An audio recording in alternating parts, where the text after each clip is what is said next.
much people think they understand war. War will never understand people. It's like a big machine that don't nobody really know how to work. Once it gets out of hand, winds up breaking all the things you thought you was fighting for. A whole bunch of other good things you sort of forgot you had.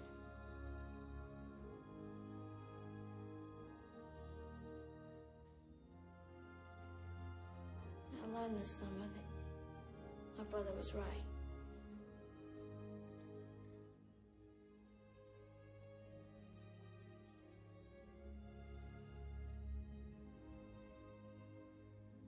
My daddy is the wisest man I've ever known.